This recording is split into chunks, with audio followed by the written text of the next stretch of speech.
एक रात, एक धमकी और पूरी दुनिया खत्म। जब एक ताकतवर देश ने ये किया तो पूरी दुनिया सहम उठी। उम्मीद थी डर की और लोगों को तबाह करने की, लेकिन हुआ बिल्कुल उल्टा ही। लोग छिपे नहीं बल्कि सड़कों पर आ गए। क्या ये सिर्फ हिम्मत थी या किसी बड़े बदलाव का संकेत? और फिर अचानक युद्ध विराम। क्या सच में ताकत झुक गई या खेल अभी बाकी है? नमस्कार, आप देख रहे हैं राजीव टाइम्स और मैं हूं आपके साथ अपूर्वा। आइए जानते हैं अमेरिका, इजराइल और ईरान में आखिरकार चल क्या रहा है। जब दुनिया युद्ध के सबसे खतरनाक मोड़ पर खड़ी थी, तभी एक ऐसा दृश्य सामने आया जिसने पूरी कहानी की दिशा ही बदल दी। एक तरफ धमकियां हो रही थी, इंफ्रास्ट्रक्चर को उड़ाने की बातें की जा रही थी, न्यूक्लियर साइट्स को तबाह किया जा रहा था। वहीं दूसरी तरफ पूरी तरह से इसको खत्म करने की ओर भी लगे हुए थे। लेकिन दूसरी तरफ अगर देखा जाए तो डर के बजाय एक अलग ही तस्वीर दिखी। लोग अपने घर में छुपे नहीं बल्कि सड़कों पर उतर आए।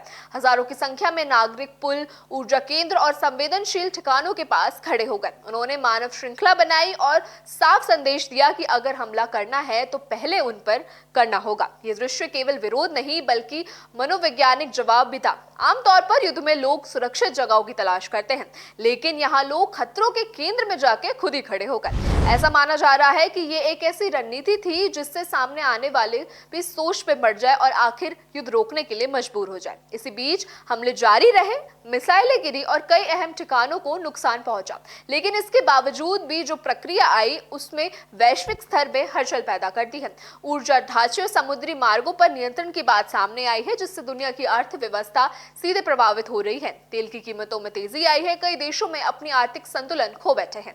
वहीं ये बिंदु भी आता है कि ये टकराव सिर्फ दो देशों के बीच का मामला नहीं रहा बल्कि अब वैश्विक संकट का रूप ले लिया है। इसी दौरान पर्दे के पीछे कूटनीति तेज हो गई है। खाड़ी देशों को सबसे ज्यादा खतरा महसूस हुआ है क्योंकि युद्ध का असर सीधे उनके आर्थिक और राजनीतिक हिस्सों पर पड़ता हुआ नजर आया है। उन्होंने दबाव बनाना शुरू किया है और एक मध्य स्तर की भूमिका भी निभाई है, खास तौर पे पाकिस्तान जैसे देशों ने।